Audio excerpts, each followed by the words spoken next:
वर्ष जब आएगा, जिस तरीका से मैंने अपने परिवार की लाशों को देखा है, उसी भांति कृष्ण तुम भी यादवों का विनाश देखो। भारत में वो 36वां वर्ष आ चुका था।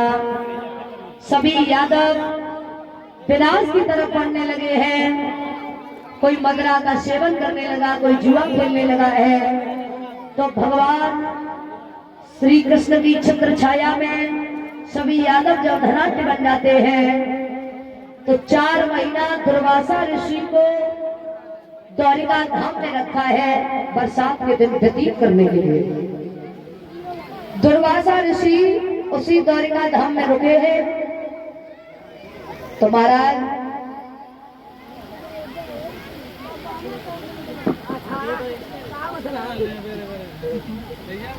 एक दिन जामवंती के जो पुत्र थे शाम, वो सभी बच्चों के साथ में खेल रहे थे। बच्चों ने खेली खेल में शाम को जनाना बना दिया, पेट से कढ़ाई बांधी, साड़ी पहना दी है।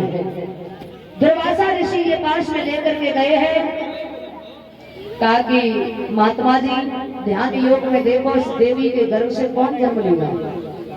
जैसे ही ध्यान योग में देखा, कहा कि तुम्हें कोई और मजाक करने के लिए नहीं मिला था जो तुम संतों से मजाक कर रहे हो।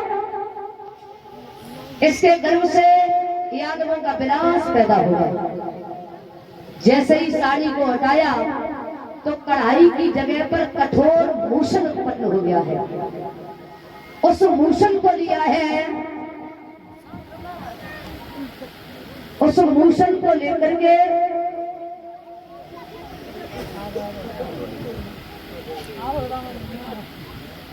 उग्रसेन के निर्देशन में सभी यादव समुद्र के किनारे प्रभात की स्थल के किनारे जाते हैं।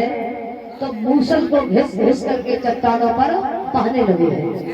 जो छोटी सी कील रह जाती है गहरे समुद्र में फेंक दी, उस कील को मछली निकल जाती है। एक बहेलिया आता है, जाल डालता है, उस मछली को पकड़ा, पेट फाड़ा, उसमें कील निकलती है। उस कील को लिया, उसने अपने अग्रम भाग पर रख लिया है। विनाश का सारा साधन बन करके तैयार हो गया। एक दिन सभी यादव समुद्र के किनारे प्रभात स्थल के किनारे जाते हैं, स्नान करते हैं, वहीं पर जुआ खेलते हैं, मदिरा का सेवन करते हैं। तो आपस में तलवारें खिंच जाती है। आपस में जब युद्ध होने लगा तो सभी यादव जब अस्त्र शस्त्र विहीन हो जाते हैं, तो जो मूसल के अंश धारा घास के रूप में हुए थे, उसे उखाड़ उखाड़ करके यादव एक दूसरे पर फेंकने लगे। सभी कट करके जमीन पर गिरने लगे हैं। वहां पर केवल 10 वृद्ध यादव बचे हैं, कुछ गोपियां बची हैं। उसी समय भगवान कन्हैया ने अपने साथी दारुक से कहा है, तुम जाओ, जहाँ हमारी बुआ कुंती है वहां से अर्जुन को लेकर के आओ। अर्जुन आए हैं। अर्जुन ने कहा कि प्रभु ये बताओ ये द्वारिकावासी कहाँ गए। कहा कि इन्हें जहाँ जाना था वो तो वहां चले गए। अब ये 10 वृद्ध यादव बचे हैं, कुछ गोपियां बची हैं, इनको लेकर के तुम चले जाओ इंद्रप्रस्थ के लिए, क्योंकि आज के बाद जब 7वां दिन आएगा ये द्वारिका धाम समुद्र में डूब जाएगा। यहाँ से बलराम भैया भी साकेत के लिए चले जाते हैं। अर्जुन उन गोपियों उन यादवों को लेकर के जब रास्ते में पहुंचे हैं तो भीलों का हमला हो जाता है, भील टूट पड़े।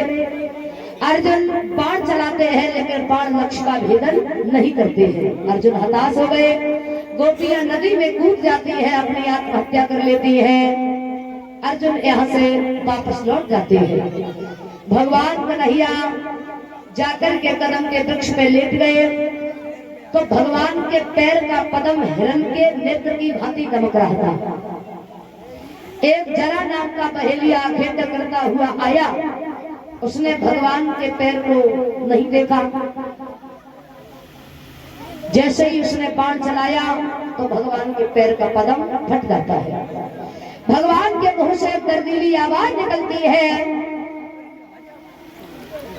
बहेलिये ने देखा प्रभु हमसे तो बड़ा अनर्थ हो गया है, हमसे बड़ी भूल हो गई जो हमने बाण चला दिया है। भगवान बोले जो हम करते हैं वही होता है, हमारा तुम्हारा हिसाब बराबर हो गया है।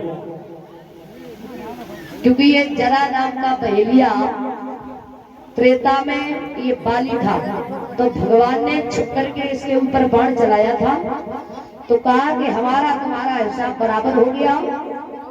तो भगवान सभी से मिले हैं और मिलकर के अपने धाम के लिए चले जाते हैं। कथा का 7वां दिन था, सभी के तिलक लगाए जा रहे थे।